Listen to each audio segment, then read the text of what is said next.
네, 오늘은 로마서 15장, 사실상 편지가 15장까지 전체적인 내용은 끝이 납니다. 그리고 16장은 그냥 인사말, 여러 가지 인사말을, 여러 사람을 언급하고 인사말로 마무리가 되고 있습니다. 어제 14장에서 말한 것처럼 믿음으로 하지 아니하는 모든 것은 다 죄다. 굉장히 중요한 말씀을 주고 있습니다. 예수를 믿고 정말 예수님께 내 자신을 다 맡기고 정말 주님 뜻대로 살기로 결단한 사람이라면 우린 이렇게 살아야 된다라는 것을 12장부터 이렇게 지금 15장까지 쭉 끌고 오면서 얘기를 하고 있는 겁니다.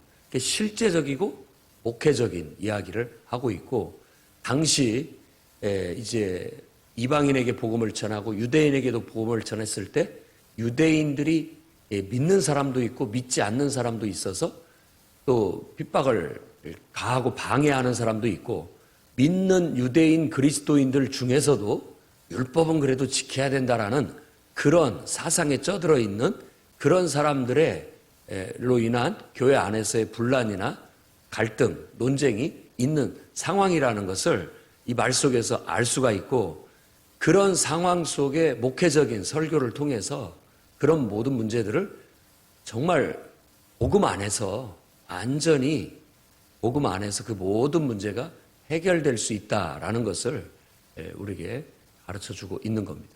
철저히 복음적이면 해결이 됩니다. 교회가 성도들이 예수를 믿는다고 하지만 복음에 합당한 삶을 온전히 100% 그러니까 온전한 모습으로, 적어도 커트라인은 60% 이상은 돼야 되는데 그러지 못해서 인간적인 그런 문제들이 발생되는 일들이 많이 있다라는 거예요. 그게 교회 안에서 보이지 않게 자꾸만 자기 주장을 나타내고 자기를 나타냄으로써 서로 간에 이렇게 마땅히 어떻게 보면 편이 갈라지기도 하고, 또 그걸로 인해서 갈등이 유발되기도 하고, 왜 그 갈등이 예수를 믿는 믿음 안에서 다 자기 뜻대로 살지 않고 하나님 뜻대로 산다고 다 맡긴 사람들끼리 왜 그게 해결이 안 되냐. 그건 정말 복음에 합당하지 않기 때문이다. 각자가 하나님께 다 맡겼다고 하면서 맡기지를 않았기 때문에 문제가 되는 것이다. 순수하게 보면 그렇습니다. 근데 이제 실질적인 삶에서 보면 그걸 맡기기가, 저도 그렇습니다만 쉽지가 않다는 거예요. 사람들이 하나님께 자기 생각이라든지 자기 감정이라든지 어떤 것이 있어요. 그게 꼭 나쁘냐, 꼭 그런 것 같지도 않아요. 그런데도 불구하고 그런 것으로 인해서 서로 간에 갈등이 생기고, 그걸로 인해서 서로 간에 어떤 이해관계 분란이 생겼을 때 진짜 네가 이기나 내가 이기나 해보자 이런 게 아니라 하나님을 바라보고 하나님께 내 모든 걸 맡겼으니까 하나님 어떻게 하면 좋겠습니까? 주님 뜻대로 하겠습니다 하고 내 스스로를 하나님께 맞춰가려고 하는 노력. 그러면 주님이 말씀하셨을 때 이건 중요한 문제니 이 말은 네가 정말 하나님 내 말로 또 기록된 성경 말씀으로 분명히 물러서지 말고 그것을 설득시켜서 가르쳐라 라고 했을 때는 목숨 걸고 해야 될 일이고, 그렇지 않고 그런 문제가 아닌 한 그렇게도 괜찮고 이렇게도 괜찮고, 다 하나님이 봤을 때는 그렇게도 하나님을 위할 수 있고 이렇게도 하나님을 위할 수 있고, 다 그것도 하나님의 영광을 위한 거고 이것도 하나님의 영광을 위한 것이라고 한다면 주님 앞에 기도해 봐서 서로 간에 그것들은 받아들일 건 받아들이고 또 주장할 건 주장해서 서로 맞춰가라. 왜 그게 안 되냐 이런 거죠.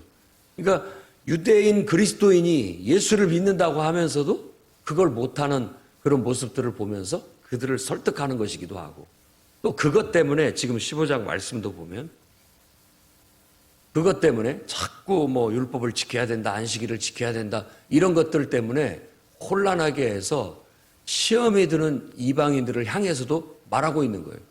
그런 거 가지고 왜 시험이 드냐. 하나님을 바라봐라. 그들이 그렇게 말하는 것도 이해해야 될 거 아니냐, 어느 정도. 그것도 다 지금 하나님을 위해서 한다고 하는 그런 것들이니까 그 사람은 그렇게 평생 살아와서 또 어느 정도 그것 자체가 다 나쁜 것은 아닌데 그걸 다른 사람한테 강요하고 또 주장하는 것이 문제가 되는 것이니까 그런 한계를 인정하고 이해하고 그것 때문에 시험 들 것까지는 없다. 그래서 오늘 1절에도 우리 믿음이 강한 우리가 약한 자의 연약함을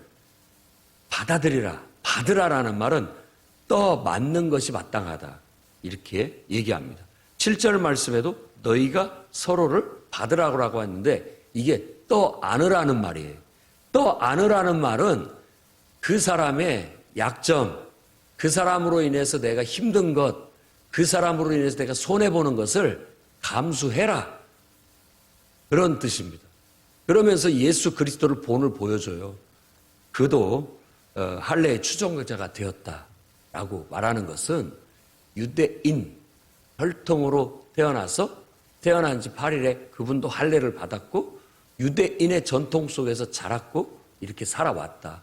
그것은 다윗의 혈통으로 태어났고 그것은 조상들에게 하나님이 주신 약속의 말씀의 성취, 그 말씀이 그대로 이루어지는 것을 보여주기 위한 것이다. 그건 유대인을 위한 거예요. 그러나 그분이 십자가에 못 박혀 죽으시고 장사한 지 사흘 만에 부활하신 것은 모든 열방, 이방인들까지도 하나님께서 긍휼히 여기셔서 구원을 베푸시고 은혜를 베푸시기 위한 것이다. 자, 예수 그리스도께서도 조상의 혈통을 따라 다윗의 혈통을 따라 메시아로 이 땅에 오셨지만 그는 그 할례받은 유대인들에 의해서 정죄되어 죽임바 되었는데 그걸 받아들였다. 그러니까 지금 이방인들을 향해서 얘기하는 거예요. 너희도 정말 유대인들이 너희들을 미워하고 또 지금 바울을 막 죽이려고 쫓아다니는 것처럼 그런 취급을 당한다 할지라도 시험 들지 말고 예수께서도 그들의 손에 의해서 죽임을 당하셨다. 그것은 유대인이나 이방인이나 모든 열방이 하나님을 예배할 수 있도록 하나님을 섬길 수 있도록 그래서 하나님을 찬양할 수 있도록 하기 위한 것이다 하면서 시편 말씀, 신명기 말씀, 또 이사야 말씀 이런 말씀들을 인용해서 그것들을 얘기하고 있는 겁니다. 열방일 여기서 중요한 단어는 인용할 때 중요한 건 열방 유대인만도 아니고 이방인들만도 아니고 모두가 유대인이 됐든 이방인이 됐든 모두가 다 예수 그리스도 안에서 한 마음이 돼서 하나님을 예배하고 한 입으로 하나님을 찬양하고 그렇게 될 수 있도록 하기 위한 것이었다라는 겁니다. 그러면 우리도 진짜 복음을 전할 때 또 정말 이 복음을 온전히 받아들이는 사람과 그러지 못한 사람 또 전혀 그러지 못한 사람 다양한 사람들을 대하게 되는데 그 사람들을 어떻게든지 우리는 예수 믿게 해서 한 마음으로 같이 찬양할 수 있도록 그렇게 예배할 수 있도록 만들어 나가는데 정말 어린아이 키우듯이 우리가 신경이 쓰이고 또 화도 나고 짜증도 나고 수고도 해야 되고 희생도 해야 된다라는 그런 보이지 않는 사도 바울의 겉면이 깔려 있는 겁니다.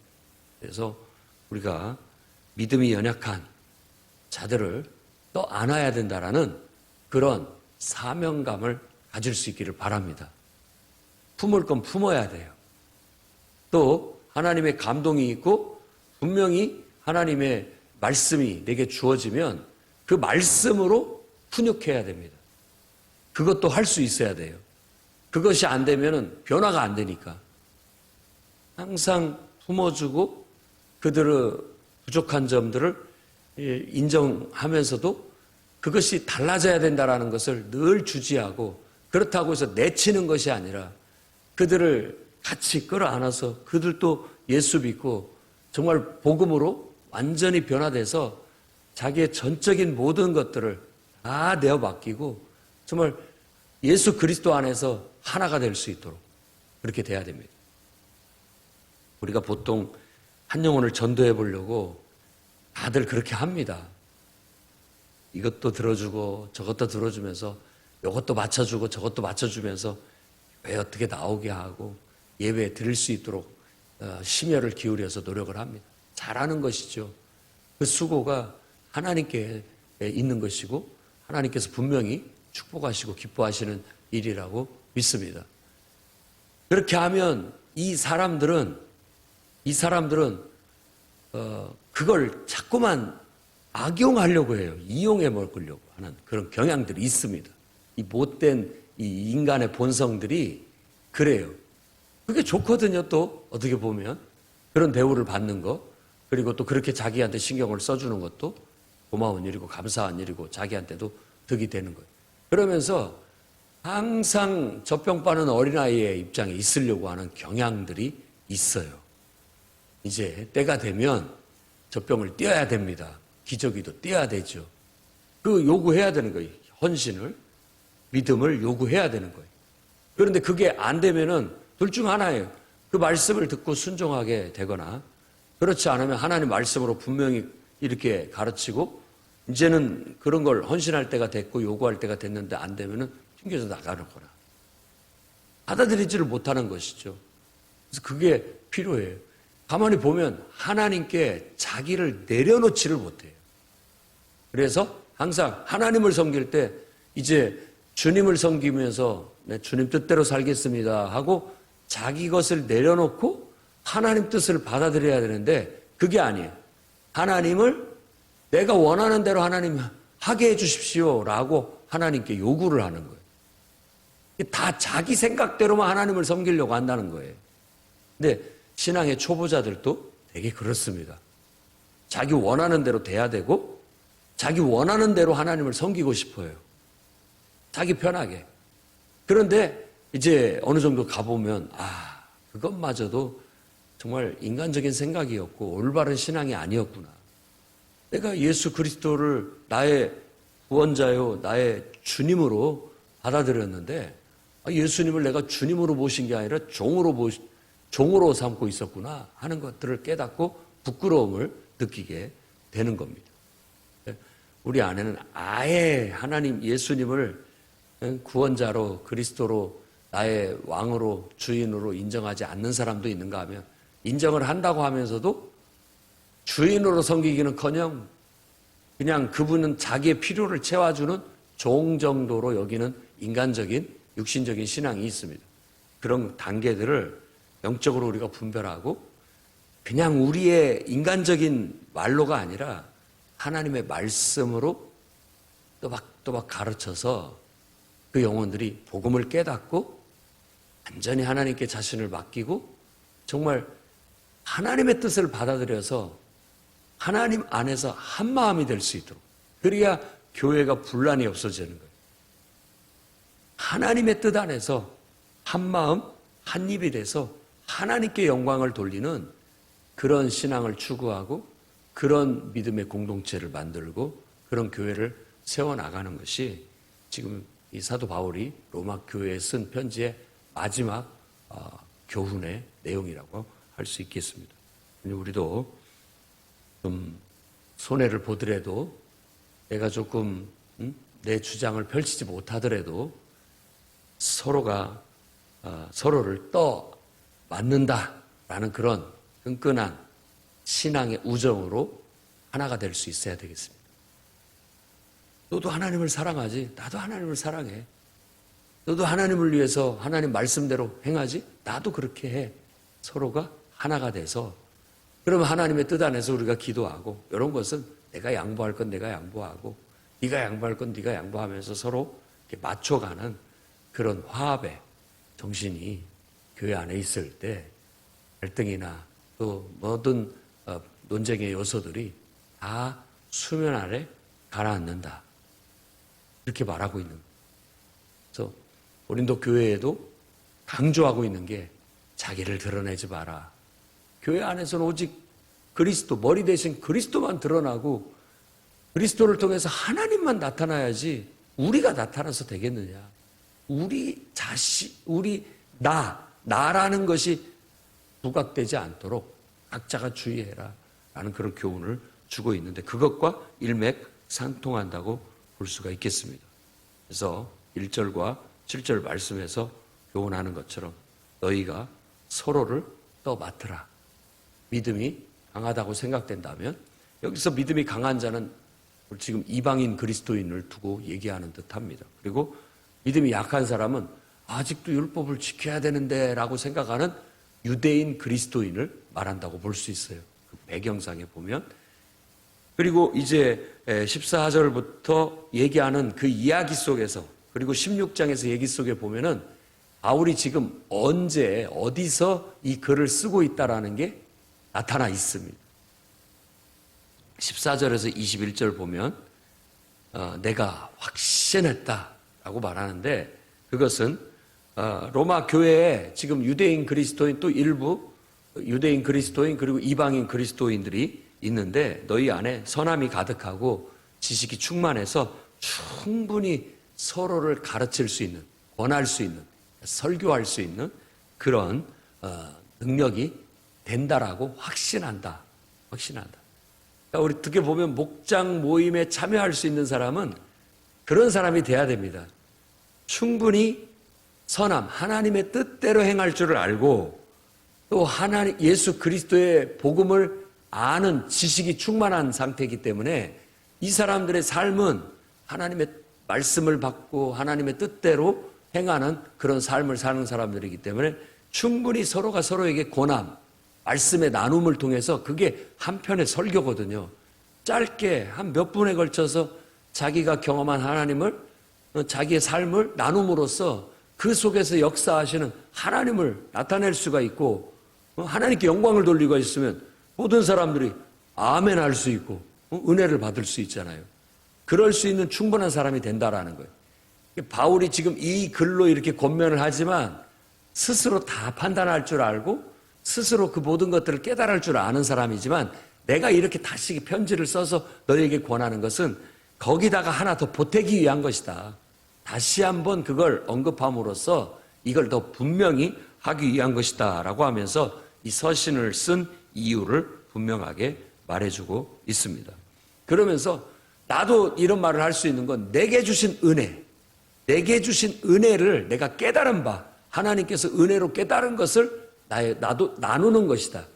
목장 모임에서 모든 구성원이 하는 게 바로 그거예요. 내가 받은 은혜, 내가 깨달은 은혜를 나누는 거예요. 그럼으로써 은혜를 보태는 거죠. 서로에게.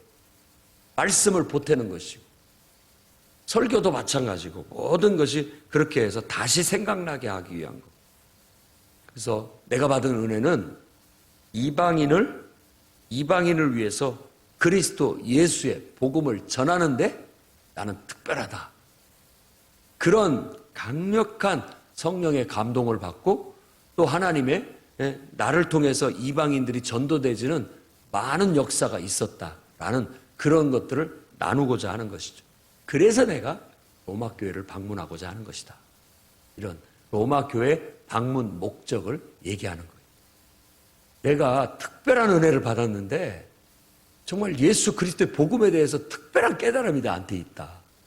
그걸 가르치고 싶고 나누고 싶고 또 내가 복음을 전할 때 그 깨달은 복음으로 정말 말씀을 가르쳤을 때 유대인들뿐만 아니라 또 이방인들도 이 복음을 듣고 정말 자신의 죄를 회개하고 하나님 앞에 돌아서서 자기 인생을 하나님께 맡기고 그리스도 안에서 정말 하나님을 섬기는 신앙이 아주 신실하게 돼서 사람이 완전히 180도 달라지더라.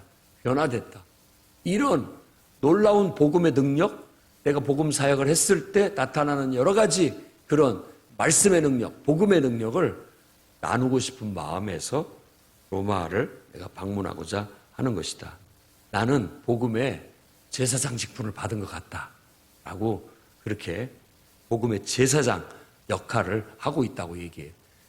제사장은 희생 제물을 받아서 그 제물을 각뜨고 잡아서 각뜨고 하나님 앞에 살라 올려드리는 거잖아요. 내가 마치 이방인들을 제물로 삼아가지고 그들을 각을 떠서 하나님 앞에 제물로 올려드리는 것 같다. 그게 바로 이방인들을 복음으로 변화시켜서 그 영혼들을 구원받게 해서 하나님을 기쁘게 올려드리는 것과 같은 그런 사명을 내가 감당하고 있다. 그걸 복음의 제사장 직분이라고 그렇게 묘사를 하고 있는 거예요. 우리도 전도를 그렇게 생각해 볼 수 있겠어요. 한 영혼을 하나님 앞에 데리고 와서 그 영혼을 잡아 죽여요. 예수 그리스도와 함께 십자가에 못 박혀 죽게 만드는 거예요. 자기가 죽게 만드는 거죠. 그래서 각을 떠요. 그러니까 말씀으로 잘 가르쳐서 주님 앞에 드릴 수 있을 그런 사람으로 만드는 거죠. 내가 말씀으로. 그리고 완전히 하나님 앞에 불살라 올려드리듯이, 그러면 하나님이 기뻐하시듯이 그 영혼 하나가 정말 제멋대로 살고 자기 고집대로 살고 자기 생각대로 살던 사람이 딱 죽어가지고 이제 나는 죄인입니다, 하나님 뜻대로만 살겠습니다 하는 그런 사람으로 싹 바뀌어버렸어요. 얼마나 놀라운 변화입니까? 교회 안에 아무리 고집 세고 자기 생각, 자기 주장 강한 사람도 나는 죄인입니다 하고 이제는 다 내려놓고 주님 원하는 대로, 주님 기뻐하시는 대로, 말씀하시는 대로만 살겠습니다 하는 놀라운 변화. 그게 바로 한 영혼을 제물로 하나님 앞에 올려드리는 것이죠. 그래서 그가 성령의 충만함을 받고 성령이 인도하시는 대로 오로지 하나님이 말씀하시면 그냥 즉각 실행할 줄 아는 그런 성령의 사람이 된다면 더 바랄 게 뭐가 있겠습니까? 그런 영혼이 하나 변화돼서 그렇게 세워지게 된다면 우리는 기뻐서 그냥 춤을 추는 거죠. 너무 감사한 일이죠. 그런 놀라운 역사가 우리 교회에 매일같이 나타나고 많이 나타날 수 있기를 바랍니다. 우리 청소년들도 보니까 은혜를 받아가지고 또 수련회 갔다 와서 자신을 헌신하고 뜨겁게 기도하는데 우리도 본받아야 됩니다. 우리는 이제 신년 부흥회가 있으니까 이 부흥회를 통해서 은혜 받고 우리 아이들 못지않게 우리도 우리 자신을 하나님께 제물로 바쳐 주님의 선하시고 기뻐하시고 온전하신 뜻이 무엇인지 말씀만 하십시오. 그저 그냥 주님을 위해서 헌신하겠습니다. 앞으로 우리 청소년들을 통해서 정말 하나님의 큰 역사가 일어날 줄로 믿습니다. 이번 부흥회를 통해서도 그런 하나님의 특별한 은혜를, 또 하나님이 세운 종을 통해서 그분을 통해서 주신 특별한 은혜를 나누는 기쁨, 잔치죠, 잔치. 그걸 통해서 또 한 영혼이라도 하나님 앞에 이렇게 변화돼서 성령의 사람이 될 수 있다면, 하나님의 복음으로 완전히 죽어져서 새 사람이 돼서 진정한 영혼의 부흥이 일어날 수가 있다면, 우리는 이 부흥회가 그냥 아무리 돈이 많이 들고 아무리 우리 몸이 피곤해도 해야 되는 일이에요. 왜? 떠안는 거죠, 우리가. 그렇게 우리가 유모처럼 보판을 만들어주고 품어주고 그런 일을 할 수만 있다면 그 속에서 한 영혼이라도 육신적인 신앙이 깨지고 부서지고 영적인 신앙으로 성장할 수 있고, 정말 긴가민가 했던 신앙들도 그 부흥회를 통해서 완전히 그리스도께 자신을 헌신하고 이제는 주님을 위해서 살겠습니다, 이렇게 나오는 영혼들이 있어야 돼요. 청소년들 중에서도 주님을 위해서 살겠습니다 나오고 있어요 지금. 여러분 기도 많이 해주시고 또 정말 여러분들의 기도를 힘입어서 그들이 각계각층의 아주 뛰어난 그런 능력들을 발휘할 수 있는 역사가 있기를 바랍니다. 22절 33절에는 이제 바울이 앞으로의 계획을 밝히고 있어요. 나는 로마 거쳐서 서바나로 간다. 이 서바나라는 헬라어는 스파니안이라는 단어입니다. 딱 들어봐도 스페인이라는 단어가 되는 거죠. 서바나라고 번역을 했습니다마는 스페인을 말하는 겁니다. 그러니까 지중해의 끝. 지중해의 끝. 아마 바울이 생각하는 세상 끝은 그 스페인이라고 생각을 했던 것 같습니다. 그래서 지금 이 아시아 지역, 그러니까 지금 터키 지역, 그리고 그리스 지역, 복음을 전했어요. 담대히 전했어요. 그랬더니 많은 이방인들이 예수를 믿게 되고 교회가 막, 특히 고린도 교회, 또 특히 에베소 교회, 그리고 아시아에 있는 7교회 큰 부흥이 일어났어요. 이제는 내가 할 도리를 다 했다. 그리고 가는 곳마다 자기가 한계가 있는 것이 뭐냐면 쌍수를 들고 자기를 죽이려고 하는 유대인들이 자기를 쫓아다니는 거예요. 그러니까 여러 가지 제약을 받고 있어요. 그래서 내가 이 지역에서는 이제 할 만큼 했기 때문에 더 이상 여기에서는 내가 전도를 못한다. 그러니까 나는 로마로 갔다가 다른 지역 서쪽을 향해서 계속 나아가겠다. 그 끝은 서바나라고 그렇게 얘기를 하고 있는 거예요. 그래서 너희들에게 들려서도 내가 은혜를 나누고 그 다음에 난 서바나로 갈 것이다 라는 자기의 계획을 밝히고 있는 겁니다. 사도행전에는 서바나의 언급이 없습니다. 그런데 이제 로마서에 이게 나오는 것이죠. 이런 글을 쓰고 있는 것이 지금 아시아 얘기하고 또 아가야 이야기를 하고 그런 것은 이 바울이 지금 고린도 들렸다가 이제 3차 전도여행 마치고 예루살렘으로 가기 위한 준비 과정에서 바로 갱그리아에서 이 글을 쓰고 있다라는 걸 알 수 있습니다. 그리고 그 편지는 베베라고 하는 여 집사라고도 생각할 수 있는데 베베라고 하는 여 집사님을 통해서 그 편지를 그가 로마를 방문할 그런 일정을 갖고 있으니까 전달한다라는 걸 16장의 1절에 밝히고 있어요.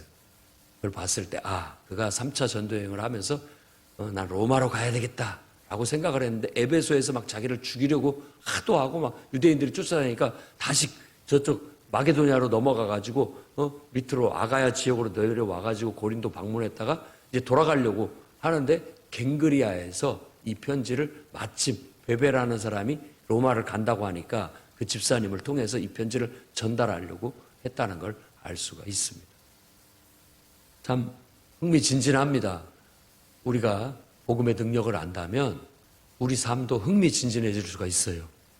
정말 하나님이 나의 입을 통해서 내 입에다가 말씀을 두시고 내 마음속에 말씀을 두셔서 복음을 전하게 하고 한 영혼이 구원받고 거듭나고 변화되는 그 기쁨을 우리도 흥미진진하게 누릴 수 있고 그 기쁨을 함께 할 수 있습니다.